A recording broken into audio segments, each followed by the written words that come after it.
Hey there, viewers. For generations, stories have passed quietly through communities, warnings, sightings, things most outsiders ignore.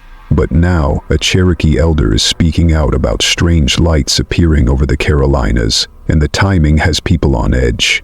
Let's get into it. Chapter 1. The Last Radio Call. Not every missing person is truly lost, and not every light in the forest wants to be found. I ain't one for talking much, not these days. Ain't many left to talk to, and truth is, the trees tend to listen better anyway. Been living out here near the Thomas Divide most of my life, just me, my old dog Cedar, who's too deaf to bark at coyotes now, and the breath of the Smokies whisperin through the pine. Most nights I sleep easy, wrapped in quiet, but that night was different. Started around 3 in the morning, cold enough to see my breath hang like ghosts in the cabin air, and I was dreaming something fierce. Dark woods, blue lights floating over dead leaves, someone calling my name in a voice I knew but couldn't place. Then came the noise, a crackling buzz like fat pine on fire, sharp and electric, snapping me out of sleep like a slap. I sat up slow, rubbed my eyes, and heard it again. Static, real, not dream. I looked over to the corner where that old Ranger Band radio sat, the one I hadn't touched since I quit the service back in 9. Thing was dusty, cord half chewed by mice, power dial rusted stiff. Ain't no reason it should have been on, but it was. Lights blinking, static hissing. Then, a voice. "Oh, miss, can you read?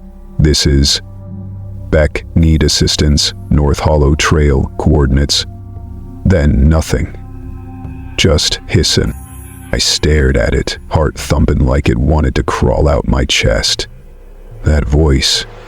It was Beck's, young ranger I trained up back in 2010. Bright kid, too curious for his own good. He went missing one night in the Divide, said he was following lights, claimed he saw something drifting near the old Firewatch path. We searched for days, dogs, choppers, the whole deal. Never found a single boot print after the storm rolled in. And here I was, 15 years later, hearing his voice as clear as if he was sitting beside me. I got up slow. My bones creaked and groaned like old floorboards. Cedar didn't stir, just let out a sleepy sigh. I grabbed my flashlight, my coat, and an old leather notebook I kept tucked beneath my cot. Been using it since I was a boy, mostly for weather patterns, animal tracks, and dates. My dreams felt heavier than usual. That Cherokee blood in me always paid attention to the seasons, not the calendar kind, but the old ones, the spiritual shifts. I stepped outside into a hush so thick it felt like the world had stopped breathing. The wind wasn't moving. Trees stood like they'd been painted into place. Not a single night sound, no owls, no insects, just silence and the faint hiss of static still bleeding from the cabin window. I followed the old ridge trail toward North Hollow, knew it by heart. The moon was thin, like a thumbnail scratch in the sky, barely enough to light my path. My boots crunched frostbitten leaves. The air smelled strange. Not rot, not fresh pine either, like hot metal left out in the cold. Then I saw it. A pale blue light hanging low above the treetops, maybe 50 yards off. It didn't flicker, didn't sway with the wind. Hell, the wind still hadn't come back. It just hung there, floating, watching. I froze, dropped down behind an old stump and killed my flashlight. My breath puffed out in slow clouds. I knew every light out here. Campers, poachers, survey drones, all of them got their own signature. But this light didn't belong to any of them human. No sound, no movement, just that eerie hum you don't hear with your ears, but with your teeth. I pulled out my notebook and jotted the date, March 3rd. Then it hit me. That was the first day of the Gatio Gohi, what my grandfather called the season of forgetting. In our old calendar, it was the start of a spiritual thinning, where memories slip and spirits stir. He used to say it's when the mountain breathes backward. The light started to move, slow at first, drifting toward the hollow like it was glidden on glass.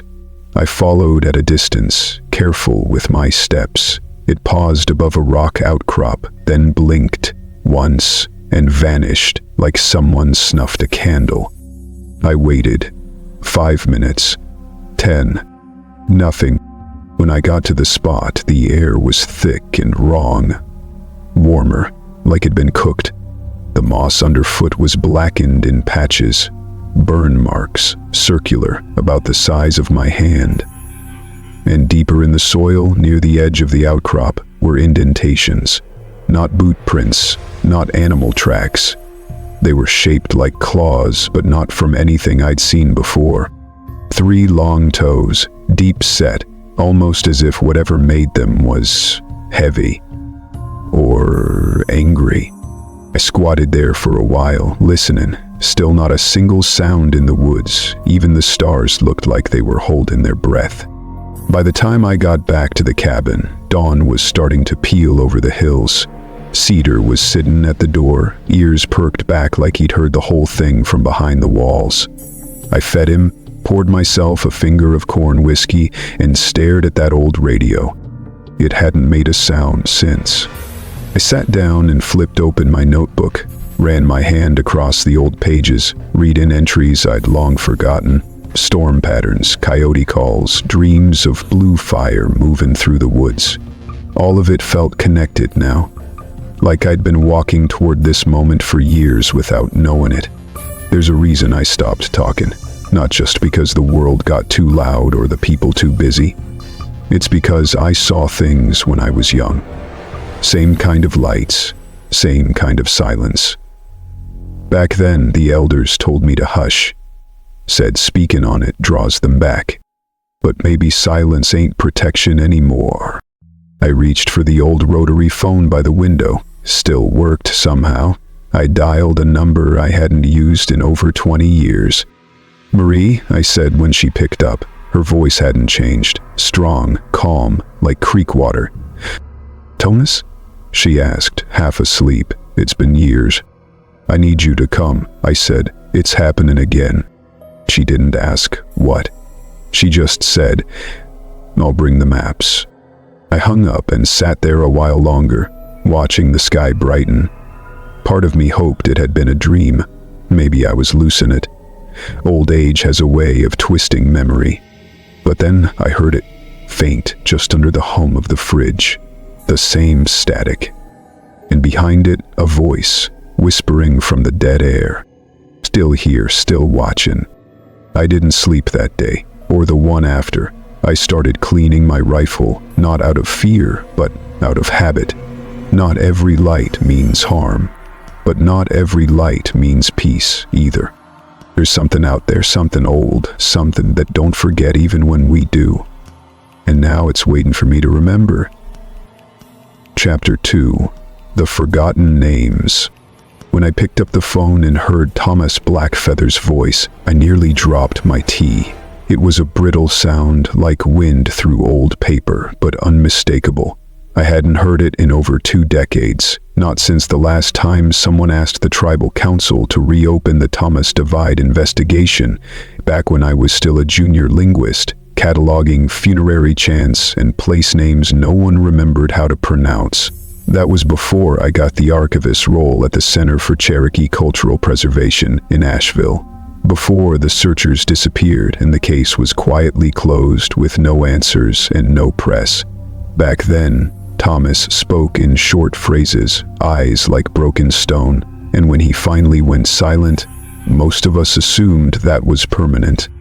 So when he called and said it's happening again, I didn't ask him to explain. I packed my field bag, printed out the last topographic overlays we had of the Smokies, especially the disputed zones around the divide, and drove west as the morning turned to ash behind the windshield. The route to Thomas's cabin winds like a thought you try not to think. Narrow switchbacks lined with timber too dense to see through. Unmarked gravel trails hidden behind fallen logs and old trail markers long since rusted blank. His cabin was tucked at the edge of a bluff, just high enough to feel the wind curl differently, like the mountain itself breathed sideways. The place hadn't changed much. Same tin roof, same 3 stone steps, same wood smoke clinging to the air like memory. Thomas was waiting on the porch in a wool coat, cigarette burning down between 2 knotted fingers.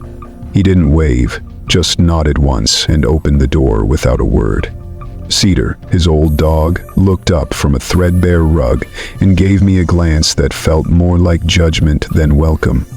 Inside was quiet, too quiet. I noticed right away that there were no clocks, no electronics, apart from an ancient rotary phone and that old Ranger radio, now silent and dark. Thomas motioned to the table where his notebook lay open, its pages filled with the tight, square handwriting I remembered from the old field reports he used to file by hand. He didn't talk much, just pointed out entries with a stub of pencil, dates cross-referenced with weather patterns, animal behavior, and light sightings. There were pages that didn't make sense at first, sketched maps overlaid with what looked like spirals and geometric symbols, numbers that matched neither elevation nor time. But when he tapped his finger over a certain phrase, I froze. First Watchers. It was written in Cherokee syllabary, not Latin characters and misspelled in 2 places, but I recognized the root, a word I hadn't seen in formal documentation, something passed through song and breath, not paper. Anawiga tsunegadodi, roughly, those who stand beyond light. I'd heard it only once before, muttered during a funeral by an elder who'd since passed, when a strange hush had fallen over the mourners and the birds stopped singing mid-song. At the time, I'd chalked it up to poetic mourning. I asked Thomas where he'd heard it. Dreams, he said, voice low, and once from a child who couldn't have known it. He didn't offer more, and I didn't press. Instead, I took his notes back to the center that night and dove into the archives. We keep digital records, of course, but the real knowledge, the things not meant for servers or search engines, are still kept in locked drawers and flat files, labeled in half-faded Sharpie by archivists long since retired or buried. I pulled every field log that had been tagged with unexplained aerial phenomena or anomalous language entries. Then I pulled the anthropological work done between 1870 and 1935, when a cluster of government ethnographers had come through and made the unfortunate habit of translating sacred stories into Western mythology. Among those records, I found something strange. Repeated references to beings called the Split Eyes in oral accounts collected near Robbinsville, Bryson City, and up into the Pisgah Range. Descriptions varied. Some said they were human, others said they were too pale, their eyes glossy and soft like peeled grapes. What stayed the same was the pattern. They only came at night, always fled the firelight, and spoke in broken versions of the old tongue, as if mimicking it from memory rather than origin. Further cross-referencing revealed something even more disturbing. The locations where these stories were gathered, nearly all of them, lined up with known ancient mound sites and collapsed cave systems. Several of the caves had been sealed after a series of collapses during the 1940s, which were officially blamed on moonshiners or gas pocket ignitions. But internal notes suggested something else: tonal disturbances, resonance anomalies, unstable soil with unknown metallic deposits. None of that language appeared in geological surveys, only in the marginalia of anthropologists' field journals. One entry, dated November 2, 1931, mentioned a tribal elder refusing to pass by a certain cave mouth near Cowie Ridge. The elder said the air was not air, and that he could hear his dead brother whispering from inside. The anthropologist, a man named Harold Stroud, dismissed the statement, but noted he later suffered auditory hallucinations that matched the Cherokee syllables for watching without eyes. I made photocopies, I layered my own notes on top of Thomas's sketches, and before long a pattern began to emerge. A web of light sightings, disappearances, and whispered stories, all connecting back to something older than colonization, older than recorded Cherokee migration. And something else kept showing up. Coordinates.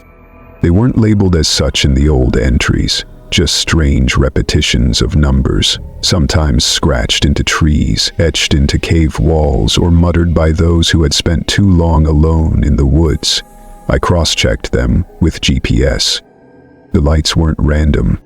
They formed a loose crescent, starting near the Brown Mountain Ridge and stretching north through the divide, curving around into the southern edge of Pisgah and down into Georgia's forgotten valleys. If you plotted them over a modern map, the pattern nearly matched the traditional Cherokee cosmogram for the boundary between worlds, a symbol used to mark the edges of dream space where the veil between waking and spirit was thinnest. That realization unsettled me more than I wanted to admit. I needed air. I left the center around midnight, my car's back seat filled with folders and annotated maps. The roads were empty. The mountain wind had picked up, rushing through the trees like the sound of distant waterfalls. I was halfway down Old Hollow Road when my GPS chirped, an old Garmin unit I kept mounted above the dash.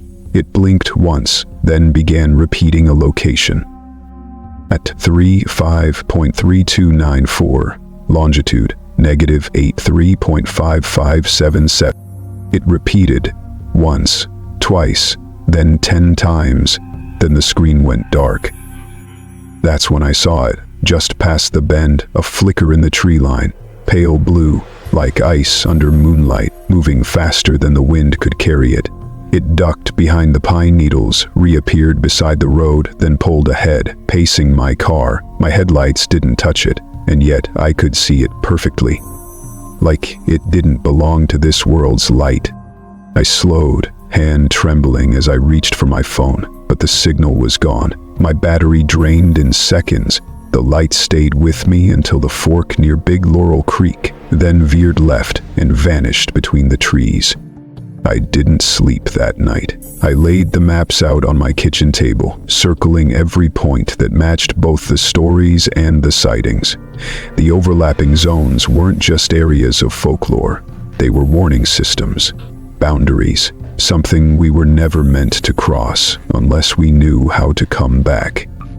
The phrase came back to me again, Anawiga Sunigadodi, the first watchers. But the more I repeated it in my head, the more it felt wrong. Not watchers, wardens. And maybe something had woken up, because something had stopped watching. Chapter 3, The Third Disappearance. I didn't believe in ghosts, or lights in the sky, or any of the Appalachian campfire stories that made their way onto low-budget YouTube channels. I made those kinds of videos. That's the irony. People think if you're making a docu-series about the unknown, you must have some belief, some reverence for the mysteries. But the truth is, I was in it for the angles. The weird, the unsolved, the vague enough to stretch into 3 episodes with enough ambient drone footage and slow zooms on blurry old photos. I wasn't trying to find truth. I was trying to tell stories people wouldn't scroll past. That's why I came up to Brown Mountain. That's why I kept the camera rolling even after the kid vanished. It started like any other project. I got a tip from a local Reddit thread about a recent rash of strange sightings near Linville Gorge, with the usual cryptic posts about lights, electromagnetic anomalies, and government types snooping around old trailheads. One post mentioned a fireball that flew above the trees, then turned and doubled back on itself. Another said their hunting cams went dead the moment something bluer than lightning passed overhead. I didn't take any of it seriously, but the imagery was good. It had the right amount of folklore and fear. I figured it would be worth 2 days of shooting, maybe 3, and I could splice it into an episode on Appalachian aerial myths. Then, a teenager named Levi Voss went missing, 2 miles from the trailhead. He was 17, local kid. He'd gone out late, around midnight with a couple friends after claiming he'd seen a ball of light drifting through the tree line. His friends stayed by the fire pit, laughing it off. Levi chased it. He never came back. What made it weirder, what hooked me, if I'm being honest, was that there were no tracks, no scuffle, no signs of a bear or a fall or even a direction. He just vanished. His friends were cleared. There was no vehicle, no noise, nothing picked up on satellite imagery. The forest, according to the park ranger on site, was pristine. That word stuck with me. I've never heard a cop describe a disappearance scene as pristine, not empty, not confusing. I loaded up my camera, set up a temporary crew, just me and an audio guy named Brandon, and drove up from Atlanta the next morning. We met the ranger, we got access to the last known location, and we started rolling. Locals were hesitant to talk, even more so than usual. A lot of folks around these parts don't trust outsiders, especially ones with cameras and good shoes. But this was something else. A mechanic in Newland said flat out, "It's starting again." When I asked him what he meant, he shut his garage and didn't answer. An old woman who sold kettle corn off the highway near Jonas Ridge refused to speak at all when I asked about the lights, but she gave me this look, like I'd said something obscene. Only one man opened up, a retired sheriff's deputy, maybe mid-60s, name withheld by request. He invited me into his trailer and poured 2 whiskeys before he said a word. He kept his eyes on the floor while he spoke. "You're looking for that boy, Levi," he said, voice gravel thick. "I know that spot. Same damn place 2 others vanished this spring. Both hikers. One was a woman from Asheville, the other a trail runner from Raleigh. News didn't pick it up. No official statement. Family pushed for it, but the park clamped down. Said they wandered off trail. Search dogs came back scared. One refused to leave the truck. That ain't normal." He paused, ran a hand down his face, and added, "It ain't the first time. This happens every couple decades. People vanish, lights show up, then it quiets down. No answers, never is." I asked him what he thought caused it. Government tests? Hidden tech? He looked at me for the first time then and said, deadpan, "They ain't ours." That night, we set up near the trailhead where Levi had gone missing. Brandon thought we should wait until just after midnight, something about energy patterns peaking between 1 and 3 in the morning. I didn't buy it, but it gave us a time frame. We had night vision drones, full spectrum rigs, EMF meters, the works. We were prepared to fake some weirdness if nothing happened. That's the game. You never outright lie, but you let people fill in blanks with their own fears. Around 2:15 in the morning, I was reviewing some footage on a monitor when Brandon tapped my shoulder, eyes wide. He pointed at the sky. There were 3 lights, pale, almost translucent blue, not blinking, not flickering. They hovered in a perfect triangle above the tree line, maybe 200 feet up. No sound. I'd shot dozens of drone scenes. These weren't drones. The pattern was too still, too deliberate. Then the formation shifted. One of the lights slid horizontally, but not like a helicopter or a plane. It moved with no inertia, no buildup, just instant change of direction. Then the other 2 followed, forming a new triangle before vanishing all at once like someone snapped their fingers and turned off the sky. We didn't speak for a minute. The only noise was the faint hum of the backup battery. I rushed to check the footage. I scrubbed through frame by frame, and on one of the wide angles I found something that made my stomach flip.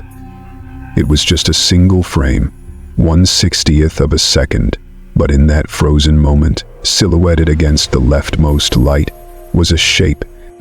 Humanoid. Too tall, too narrow, shoulders wrong, arms too long, and eyes, 2 bright orbs glowing faintly within the light itself, like they weren't reflecting but emitting. We replayed it 10 times. Brandon wanted to delete it. He said it was a glitch, an artifact from the lens distortion, but his hands were shaking. I didn't sleep that night. We left the gear set up, but I drove for hours trying to think. Something about that formation, that silence, that momentary figure, it didn't just scare me, it rewired something. All the confidence I'd carried into this trip, the smugness, the disbelief, it cracked. It wasn't that I suddenly believed, it's that I realized I had no category to put this in. It didn't fit in myth, it didn't fit in science, it was something else entirely. The next morning, I called every contact I had in Cherokee. I knew about Marie Tsali by reputation. She'd done a feature on the WNC Dialect Preservation Project a few years back, and someone I interviewed once described her as the person you call when the mountain starts whispering again. I told her who I was, sent her a cut of the footage. She didn't respond to the email, but 2 hours later, she called me directly and said, "Meet me in person. This isn't something you forward around." I drove to Cherokee the same day. The roads got narrower, the cell signal dropped to 0, and I passed at least 3 spots where something about the trees looked wrong, like they were bent in slow spirals, as if twisted from the root by heat or pressure. I arrived at her office just after dusk. She was waiting by the door with a bundle of printed maps under her arm and a face that said she hadn't slept much longer than I had. She didn't ask how I got the footage. She just watched it twice, eyes unmoving, mouth pressed flat. Then she asked me one question. "Did you smell metal when it appeared?" I nodded. I hadn't even thought to mention it, but there had been a faint tang in the air, like scorched copper. She closed the laptop and told me to sit. Over the next hour, she explained things I still don't know how to process. Ancient terms, warnings passed only through breath and song, coordinates matching cave systems that didn't appear on public maps. She showed me photos of symbols etched into old cave walls. Triangles, concentric circles, eyes without pupils. One looked almost exactly like the formation I'd seen. But the part that stuck with me, what really got under my skin, was when she said this had happened before. Not just once, but every generation or so, like clockwork. Patterns of silence, lights, disappearances, always in the same sequence, always in the same places. She believed the lights weren't signals, they were sentinels, markers of a boundary being crossed. "They're not here to be seen," she said. "They only appear when we forget where the line is." I asked her if she thought Levi was still alive. She didn't answer, just looked out the window toward the darkening ridgeline, eyes sharp with something that looked too heavy to name. When I left her office that night, I noticed something else. The footage I had transferred to a backup drive, the one I intended to upload to our editing suite in Atlanta, was corrupted. All of it except that single frame. And on that frame, now slightly darker than I remembered, the eyes glowed a little brighter. I stopped the car 3 times on the way back, pulled over and just listened. No wind, no birds, just the sound of my heart pounding and the feeling, strong, inescapable, that something was watching from just beyond the tree line, not because it was curious, but because it remembered me. Chapter 4. The Bones Beneath. It took 2 hours of winding forest roads and another hour on foot to reach the old ceremonial site. The map Marie carried wasn't one you'd find in any state archive or tourist pamphlet. It was hand-drawn on tanned buckskin, copied decades ago from an even older source, preserved only through oral tradition and the insistence of a dying archivist who believed not everything sacred needed to be hidden from time. The site wasn't labeled with any English name, just a sequence of glyphs and a single translated phrase, "Place of Standing Silence." The trees got denser the further in they walked, as if even the sun hesitated to trespass too deeply. Marie led the way, boots moving with purpose but no rush. Noah followed close behind, carrying the equipment, cameras, audio recorders, infrared sensors, but not using any of it. He hadn't touched his main rig since the footage corrupted. There was a different weight to this visit, and even he, for all his skepticism, knew this wasn't a place to film casually. When they arrived, the trees opened into a flat clearing of moss-covered stone, arranged in an almost circular pattern. In the center stood a single upright slab, taller than either of them, smooth on one side and weathered on the other. Around it, smaller stones had been placed in deliberate arcs. At first glance, it looked random, the way erosion might scatter rubble over centuries, but Marie knelt and traced the arrangement with her fingers, muttering old star names in Cherokee. Nokose, the bear star; Tawodi, the hawk's eye; Ulunsuti, the star of the serpent. She matched each stone to a constellation, not as they appeared now, but as they had over 400 years ago. This wasn't a burial ground, she said, eyes locked on the upright slab. It was a map, a warning written in sky fire and stone. Noah stood still, absorbing the gravity in her tone. Warning of what? Marie didn't answer immediately. She pulled a thin leather-bound volume from her bag, a replication of the 1892 field accounts by Elias Ridges, one of the last formally recognized oral historians before the assimilation policies wiped out half the documented heritage. The entry she flipped to had no title, just a date and a voice transcribed in broken syllables, some of which hadn't been translated yet. She read aloud. We saw the lights above the ridge, brighter than fire but with no smoke. The deer froze, the trees bent toward them like they knew the light was heavier than air.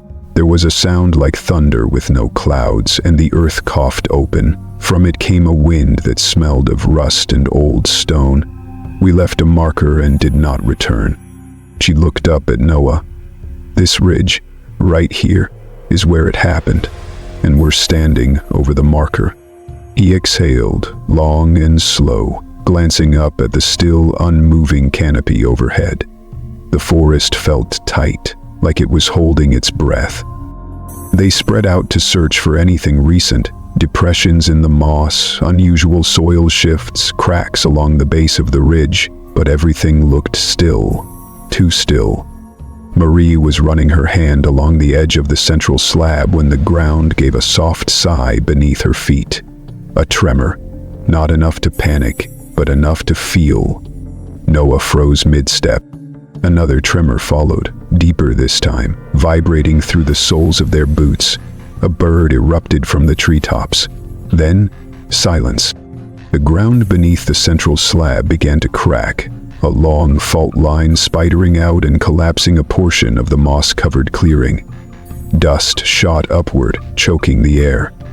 They stumbled back as a hole opened near the base of the ridge. Jagged, dark, breathing cold. Noah moved forward instinctively, shining his flashlight down into the crevice. "It's a tunnel," he said, voice strained, "or a cave." "You think this is—" "I think the earth just remembered something it tried to forget," Marie said quietly. They rigged a rope line, anchored it to the upright stone, and descended slowly. The drop wasn't deep, maybe 30 feet, but the temperature shifted drastically. The walls were slick, lined with streaks of reddish-black mineral deposits that looked almost like dried blood in the beam of their lights. The floor was uneven but walkable. As they moved deeper, the air thickened, not with humidity, but with a kind of static tension, like being underwater just before lightning strikes. It didn't take long to find the first bone. Noah nearly stepped on it, an ulna clearly human, aged and porous. Marie knelt beside it, brushing away centuries of soil. More bones emerged. Ribs, femurs, fragments of skulls, but none of them arranged in any recognizable pattern. They weren't buried, they'd been left, scattered like someone or something had discarded them without concern.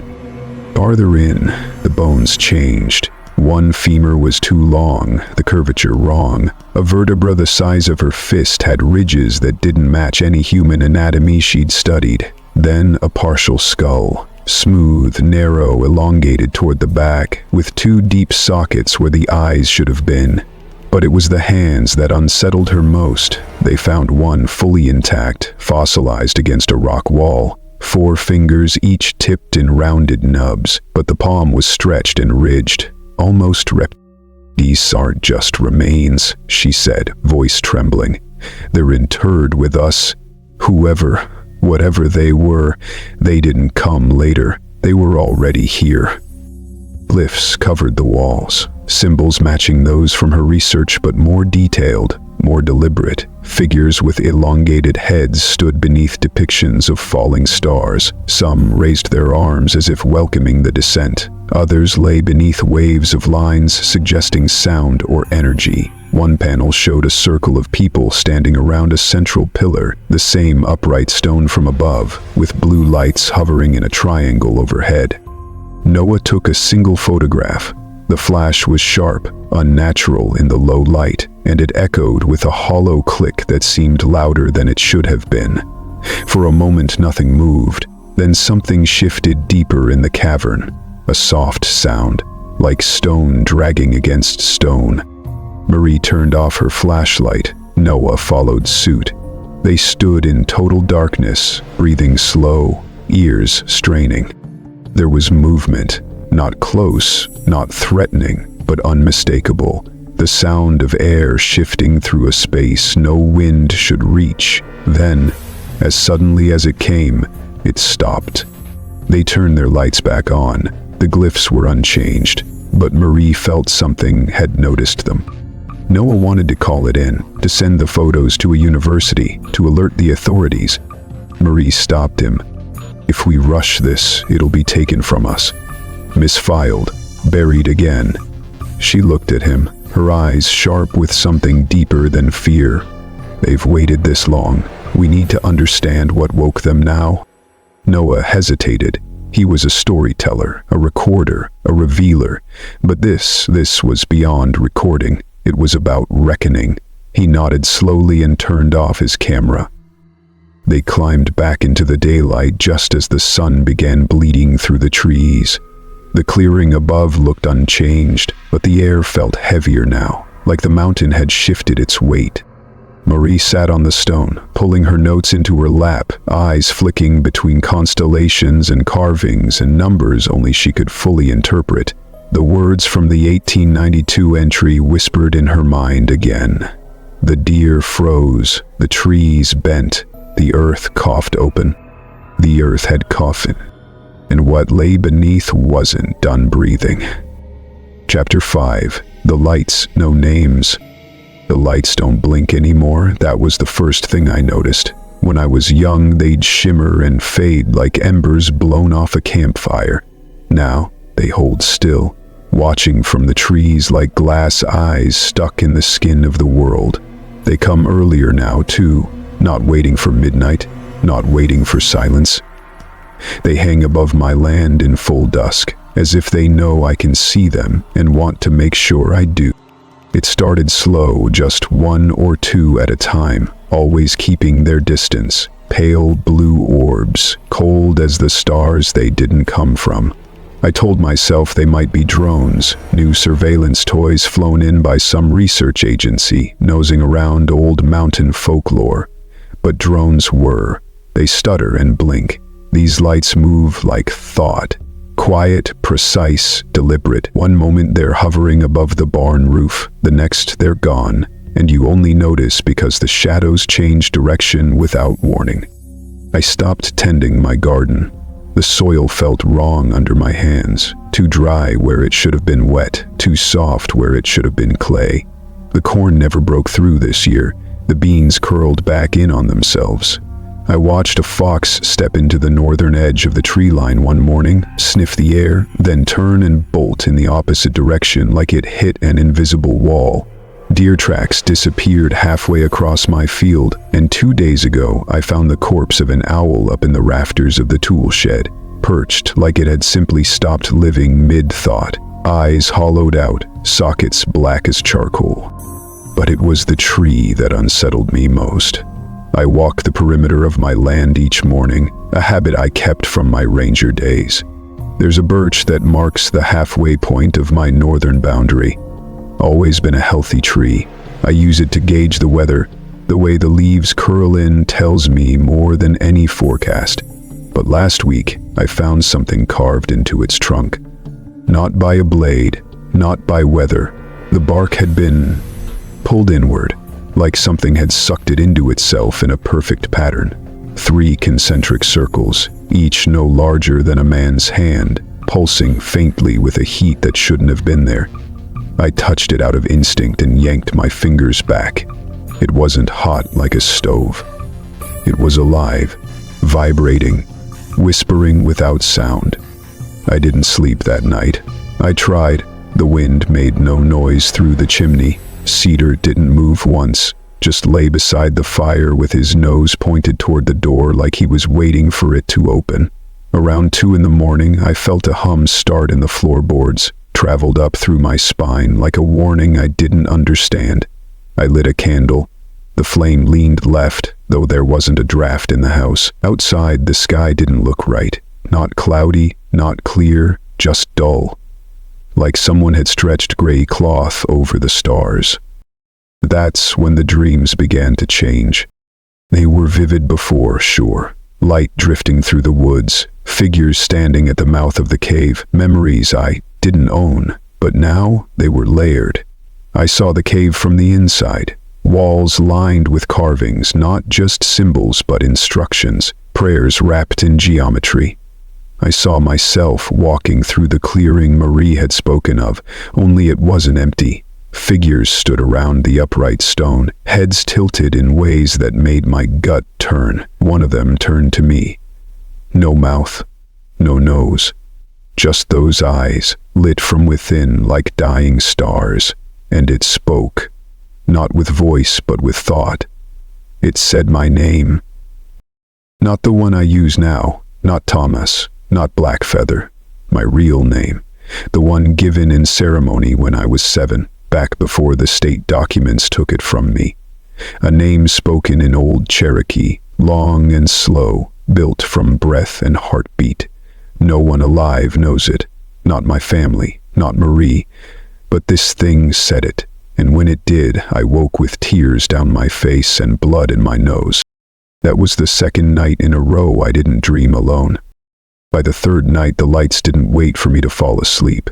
I was at the table, reading the journal Marie had loaned me, trying to make sense of a page filled with spirals and triangular glyphs when I noticed the air in the room had shifted. Not colder, not warmer, just still, like it had stopped behaving like air altogether. The candle flame froze mid-flicker. Cedar lifted his head, growled once, then buried his face under his paw like he'd seen something he didn't want to. The light was inside.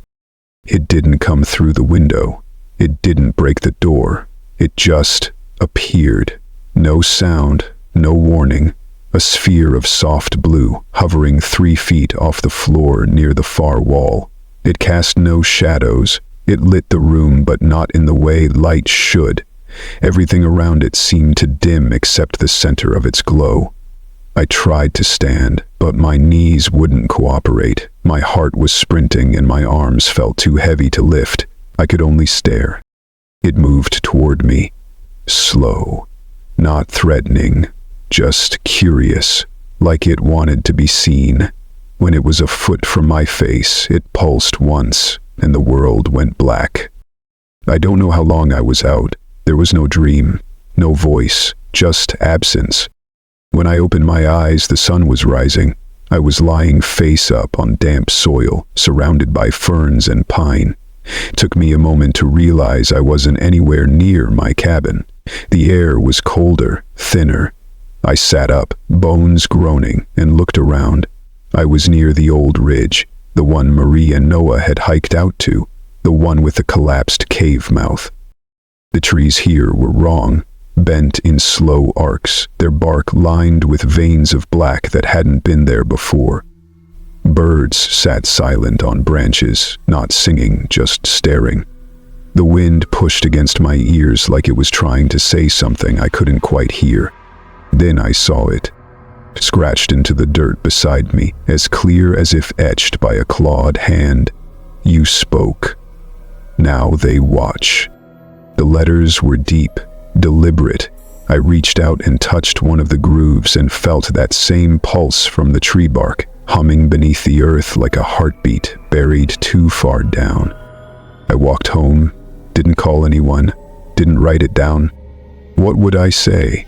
that something is watching me now, that the air itself listens when I think too loudly, that the lights don't come from the sky but from beneath us, waiting for something, permission, maybe, or acknowledgement.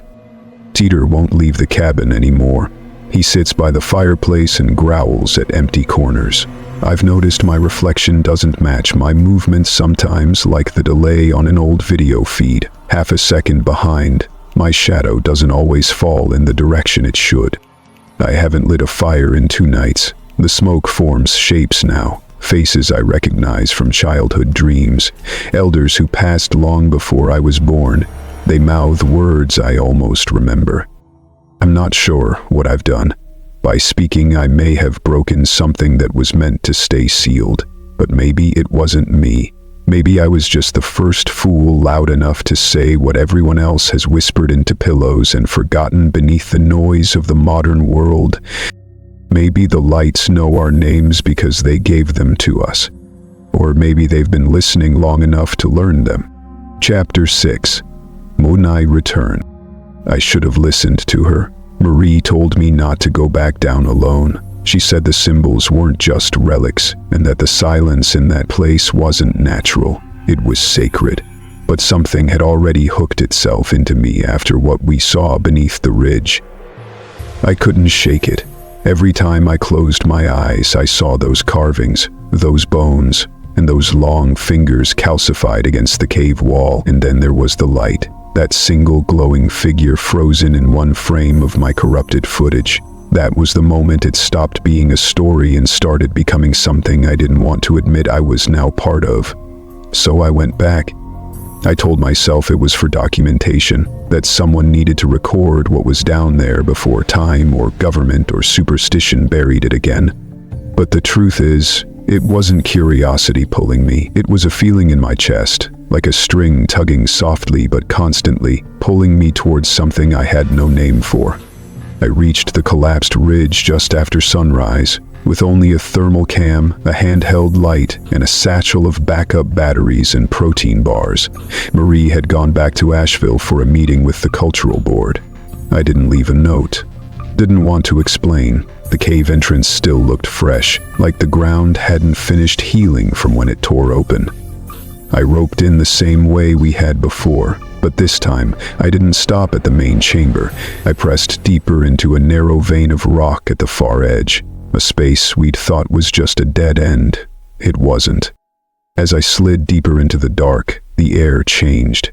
It wasn't just colder, it was heavier, dense in a way that didn't feel right. I flicked on my thermal cam. The rock around me registered just a few degrees above freezing, except for the path ahead, which shimmered faintly with heat signatures. Curved, patterned lines etched into the stone like veins beneath translucent skin. The symbols glowed, not bright, not artificial, but as if something inside the walls had been waiting for proximity to wake up. They pulsed softly as I moved, always just ahead of me, like I was triggering them by being there. That's when the whispering started. It wasn't loud, it was the kind of sound you almost mistake for your own thoughts. Soft, disjointed phrases repeating in a language I couldn't place but somehow understood. They weren't talking to me exactly, more like around me, past me. The audio recorder I brought didn't pick up anything. I checked it 4 times. Each time it played back only silence, or that same low hum we'd recorded near the lights at the cabin. But the whispering didn't stop. It got clearer the further I went, like the cave itself was speaking in layers, and I was peeling into its voice.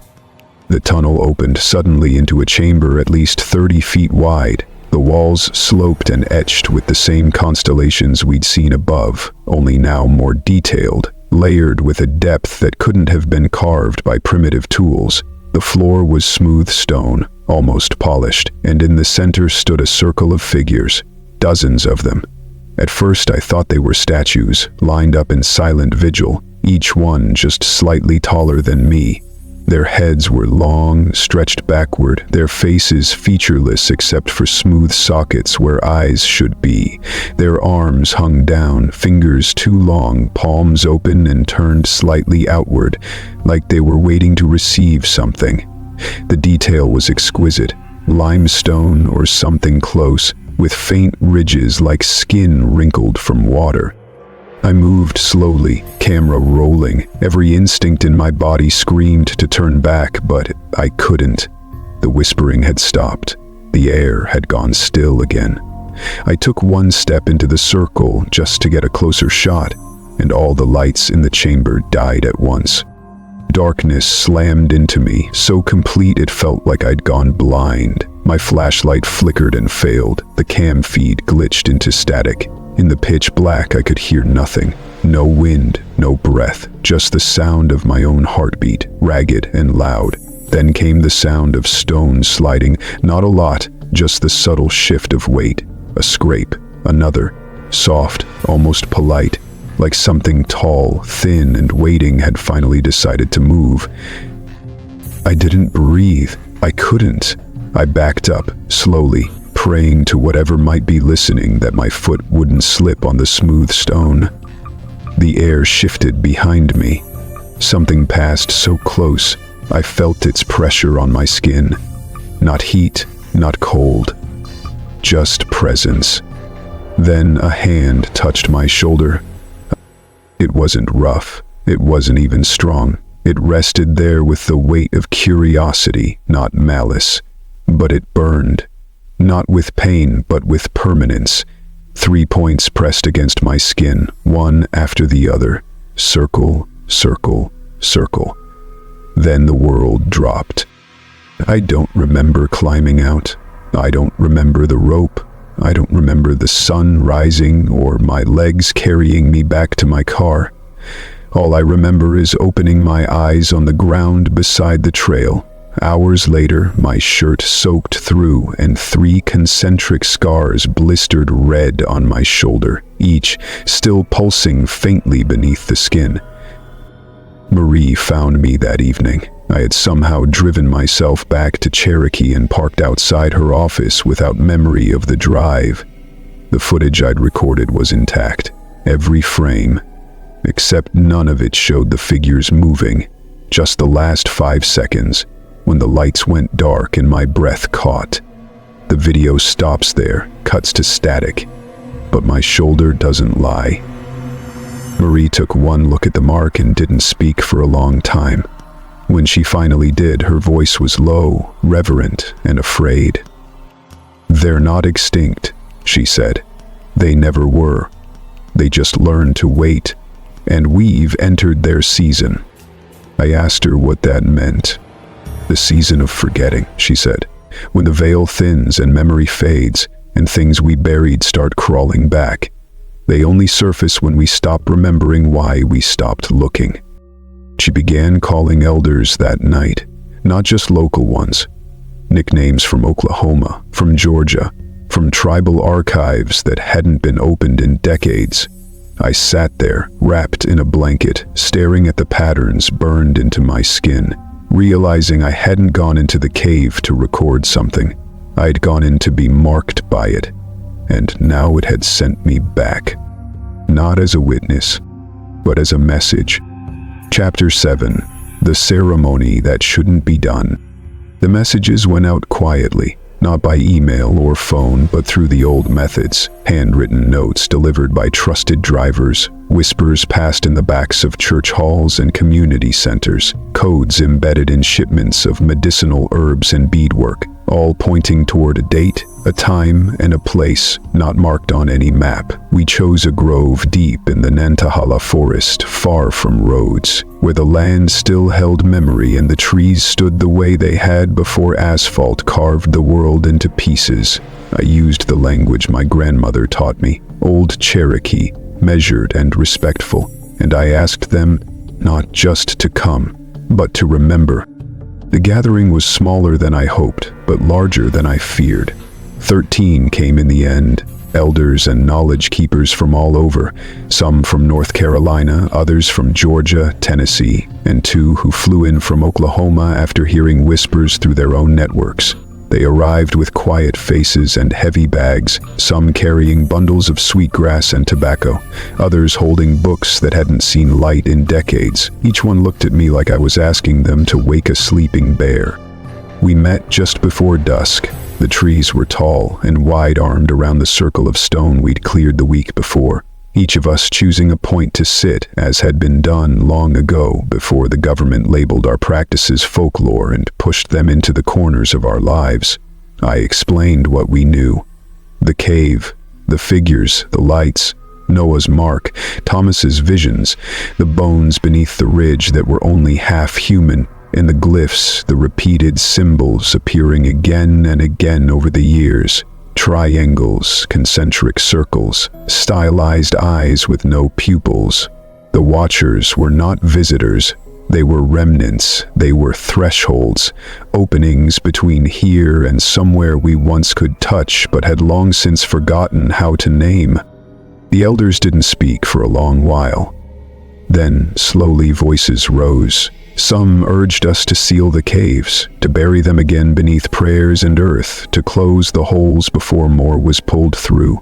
Others warned that it was already too late, that the watchers had not come to attack, but to remind, that the lights were a test, not a threat. One man, a medicine keeper from the Kuala boundary named Suli, said the watchers only came when the people had forgotten the ceremonies, when the balance tipped too far toward silence. He said we were the ones out of place, not them. The debate grew sharper as the night fell deeper. Firelight flickered over faces lined by time and argument. Then Yona spoke. She had not said a word since arriving, just sat with her walking stick across her knees, her head tilted like she was listening to something just under the wind. She was 92 years old, from the snowbird community, and had lived through more than any of us. When she spoke, everyone went quiet. "There is a ceremony," she said softly. "It was last performed when the stars fell wrong." We all knew the story. A meteor shower in the 1700s, followed by sickness, dreams of fire in the sky, and a season where every deer born had a second eyelid like silver. Most dismissed it as myth, but Yona's grandmother had taught her the chant, syllables not found in any modern text, and a fire pattern made with crushed blackstone and river ash, designed not to burn for light, but for sound. She said it was used to return the balance, to coax the watchers back into their slumber, to restore the boundary without violence. But it came with a warning. If done wrong or without full understanding, it would not put the watchers back to sleep. It would call them closer. We argued again, voices raw with fear and history. Some refused to participate, saying it was not our place to resurrect forgotten rites. Others, myself included, felt we had no other choice. The lights had already begun to spread. Reports were coming in from Columbia, Charleston, the outskirts of Raleigh. Wildlife paths had shifted dramatically, elk appearing in places they hadn't walked in generations, bats swarming near midday. Migratory birds were flying in circles until dropping from the sky. Planes rerouted without explanation. Electrical outages moved in strange arcs, like something was dragging static across the Carolinas. And cell phones near the lights, ours included, refused to work. They didn't just lose signal, they reset entirely. One elder's phone rebooted with its language default set to Cherokee syllabary, despite never having been programmed to support it. So we began the preparations. At the center of the grove we laid a fire circle, not with wood, but with a layer of fine blackstone dust mixed with ash and something else Yona brought in a carved jar thick as resin and smelling like bitter mint. She called it the sleep root. We arranged the stones in a pattern that mirrored the sky map from the old ceremonial site. 12 nodes, 3 rings, 1 center. Each of us took a position. Yona remained at the edge where she would speak the chant, a rhythmic series of tones and broken syllables none of us could translate fully. They weren't meant to be understood. They were meant to be remembered.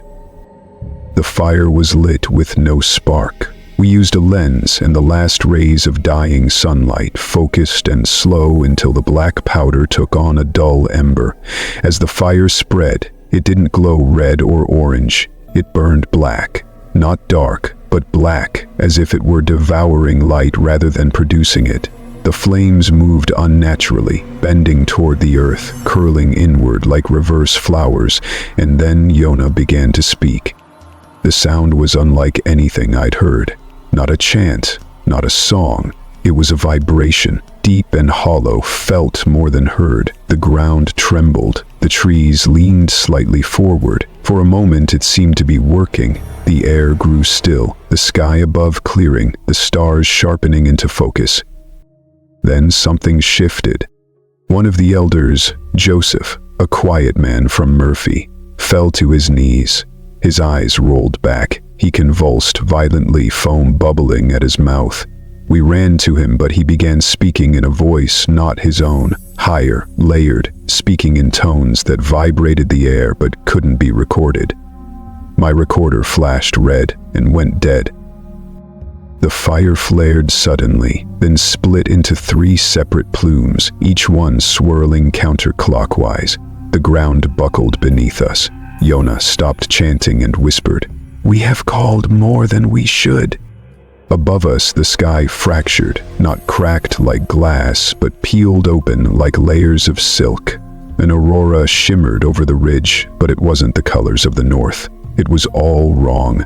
Deep violet, green like mold, and veins of silver lightning that ran in perfect straight lines. Then came the shaking. The mountain rumbled, not like an earthquake, but like something breathing beneath us, shifting in its bed. And then the eye opened. High above the collapsed cave mouth, floating in silence, a massive singular orb of light emerged, pale, brilliant, and utterly still. It wasn't the same as the lights we'd seen before. This one didn't flicker. It didn't hover. It watched. No pupil, no iris, just depth, endless and terrible. As if it saw not just us, but every ancestor behind us. The fire died in an instant. Joseph collapsed, unconscious but breathing. Yona stood trembling, her walking stick broken in half beside her. We didn't speak. We couldn't. The forest was louder than words, cicadas screaming out of season, owls flying in circles, and the hum of power in the dirt rising. We had tried to put it back to sleep, but something else had answered. Chapter 8. The Ones Who Remember. By the end of the second week, the lights were no longer dancing at the edges of the forest, or blinking through the canopy like curious stars. They were descending now, deliberate and unhurried, drifting down from the treetops into open fields, hovering just feet from back porches and empty barns. No sound, no warning, just presence. Families in the Thomas Divide region reported flickering power that no lineman could explain. Clocks resetting to blank zeros and stretches of unaccounted time 15-20 minutes missing from memory. Cell phones buzzed without messages, screens frozen on strange patterns of white lines crisscrossed in uneven geometry, resembling the old cave symbols Marie had recorded weeks ago. Thomas was the first to vanish, not in a spectacle, not in a blaze of light or some cinematic event. One morning, Cedar was found curled beside the open cabin door, whimpering. Inside, the fireplace was cold, the kettle still full, the floorboards undisturbed. The journal sat on the table where he always left it, a single page turned and weighted down by a river stone. Scrawled in his tight, careful hand were the last words he would ever write. I went with them because I once watched and said nothing. There was no sign of struggle, no indication that he'd run or packed or planned. The only new mark in the cabin was on the floor beneath his cot. 3 concentric circles, burned faintly into the wood, still warm to the touch. Noah didn't sleep after that. His shoulders still ached in phantom pulses from the mark, and he knew Thomas's disappearance was a moment tipping the rest into motion. He held on to the footage that showed too much and explained too little, for as long as he could. Marie begged him not to release it. She said the people weren't ready. That exposure without understanding would only accelerate what was already bleeding through. But something in him, call it guilt or ego or simply the need to show proof, pushed him past the warnings. The video went live at 3:07 a.m. Eastern. Less than 5 minutes later, it was scrubbed from every platform, accounts banned, metadata corrupted. Mirror links collapsed within hours, but it was too late. Thousands had already seen it, some downloaded, others screen recorded, and in corners of the internet built to store the unspeakable, it lived on. What followed was not hysteria, not mass panic, but a slow, creeping shift in the fabric of experience.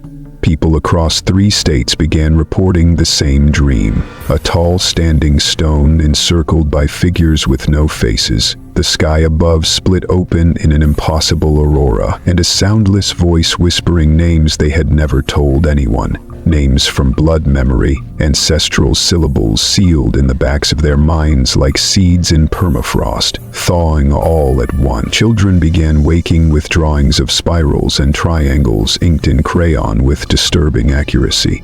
Campers stumbled into ranger stations, unable to speak for hours, hands covered in soot they couldn't explain. In rural stretches of Georgia and Tennessee, hunters found carvings in tree trunks matching the cave glyphs, patterns that hadn't been seen in generations, some partially translated as invocations, others as apologies. In Asheville, Marie sat alone in her office, surrounded by maps and open journals. The elders had dispersed after the failed ceremony. Some returned to their homes, shaken but resigned. Others left without a word, disappearing into the mountains the way older generations used to when the government came looking. The wound they'd tried to close had not sealed, it had widened. And yet, she no longer felt fear, not the kind she'd expected. What she felt was a slow clarity, a realization that everything was always moving toward this moment, not because the Watchers were invading, but because the people had stopped remembering. She pulled out a woven belt from an old cedar chest, one her grandmother had told her never to wear until the sky turned wrong. It was patterned in simple colors, black, white, red, but woven in tight loops that hid messages only readable in certain angles of light. As she held it near the lamp, the threads shifted, and a line of text emerged, curved in a wave like a song line. When they rise again, remember that it was not their fault. It was ours. We forgot. That night, Mary drove alone to the ridge. The cave mouth had grown wider, the rock above it cracked like an egg from within. Trees bent away from it, leaning as though pulled by unseen gravity. The air was still, but charged, and above, the sky shimmered. Not with stars, but with a massive light formation too large to process in one glance. It wasn't a ship, it wasn't technology, it was symbol, drawn in light, a glowing cosmogram from ancient Cherokee lore, but it had been changed. A new symbol had been added to its center, 3 circles nested inside each other, joined by a spiral line. Marie stood at the edge of the light, her breath fogging in air too warm for frost. She didn't bring a bag. She didn't speak aloud. She only stepped forward and whispered a name.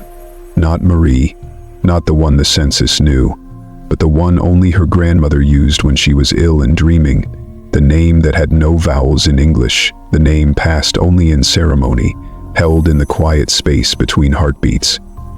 The light widened and welcomed her in.